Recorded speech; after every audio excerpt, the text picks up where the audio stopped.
Bienvenidos niños, esta es la clase virtual del curso de Ciencias Sociales para el cuarto y quinto año de secundaria. Yo soy el doctor José Villavicencio y nuestro tema de hoy va a ser la primera parte de un capítulo llamado Reformismo, Desarrollismo y Guerrillas. El reformismo, muchachos, es ese movimiento que quiere cambiar todo en un país, que quiere reformar, que quiere hacer reformas de fondo, que quiere modificar las cosas como están. Ustedes, por ejemplo, se dan cuenta que con la pandemia no tenemos hospitales.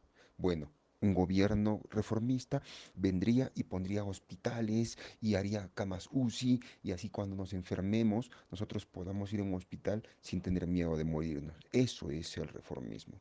Y en nuestro país, el primero que quiso ser un reformista fue Fernando Belaúnde Terry. Al final no fue ningún reformista, fue simplemente un populista que proponía cosas que lo hacían sonar populares. Él llega a ganar la presidencia porque los partidos tradicionales como el APRA, el pradismo o el odrismo habían caído en desgracia. La gente ya no los miraba bien. Entonces, Belaúnde propone una cosa llamada la cooperación popular, que era algo así como la minca, como el trabajo comunitario de los incas, en el que todos trabajaban para desarrollar una obra en común para una sociedad. Pero al mismo tiempo, muchachos, en el Cusco, en la Convención y en Lares, Hugo Blanco iba tomando tierras. Y él decía que estaba haciendo su propia reforma agraria, ya que nadie la quería hacer. Lastimosamente Belaúnde, igual que los militares, reprimían, solo sabían reprimir. Murieron 16 campesinos, chicos, en las acciones armadas de Chalhuay. Murieron 16 campesinos baleados por los militares.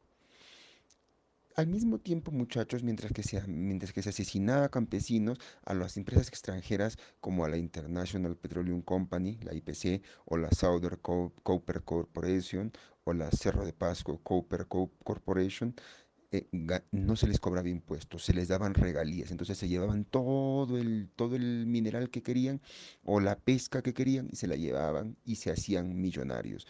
Así no había una forma de equiparar las cosas. Al mismo tiempo que a ellos se les regalaban las cosas a los millonarios, a nosotros, a los pobres, nos decía Belaunde, yo te doy una bolsa de cemento, tú hazte tu cancha. Yo te doy una bolsa de cemento, tú hazte tu vereda. Entonces, y eso él lo fue generando como si fuera un gran logro, cuando en realidad fue explotación. ¿De acuerdo? Luego, también hay un fenómeno importante en ese momento, fue la migración a la capital. Ustedes si van a ver a Lima, muchachos, hoy es una ciudad gigantesca, pero si ustedes retroceden solo 30 años, ¿ah? Ni siquiera les estoy diciendo retrocedan 200 años, solo 30 años, podrían ver que distritos gigantescos como San Juan de Miraflores, Independencia, Comas, Los Olivos no existían, eran como cinturones de pobreza, cinturones de miseria, que los provincianos generamos al llegar a Lima. Cuando llegamos a Lima no teníamos dónde vivir, entonces invadíamos arenales, poníamos nuestra estera, poníamos nuestra maderita y generábamos una casa. Poco a poco íbamos tramitando los papeles de esa casa y al final nos hacíamos dueños de esa casa. No había luz, obviamente no había agua, no había atención médica, sin escuelas. Era muy triste para el migrante. Pero ¿por qué el migrante se iba? Porque había sido abandonado el campo. Tenemos que recordar esto, chicos, para la segunda parte de la clase que va a ser la semana que viene. El campo fue siempre abandonado. El campesino siempre ha sido abandonado. Y cuando se queje el campesino, es un terrorista. Cuando se queje el campesino, es un reaccionario. Cuando se queje el campesino, le disparamos los militares. ¿Se dan cuenta? El problema, muchachos, es que el campesino no le importa a nadie. Y en Lima, el campesino tampoco le importó a nadie. Se fueron a vivir a distritos muy alejados, vivían en arenales, no había muchos servicios. Entonces, esto hizo que la concentración urbana fuera gigantesca y se generara mucho desorden en Lima. Al mismo tiempo, el año 65 se desarrollan unas guerrillas inspirados en lo que fue la Revolución de los Barbudos, que ustedes ya la estudiaron conmigo. Inspirado en eso, se generan grupos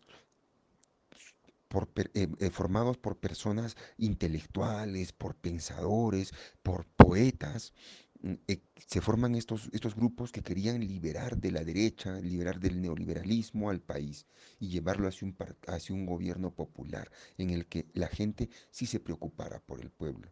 Lastimosamente, muchachos, en este país el militar siempre ha sido mucho más fuerte y terminaron asesinados.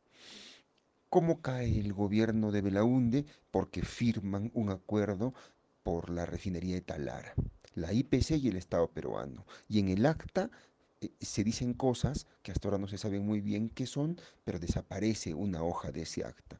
Es cuando el coronel Juan Velasco Alvarado dice, esto es suficiente. Da un golpe de Estado y cae Belaúnde. A partir de aquí retomaremos la siguiente clase.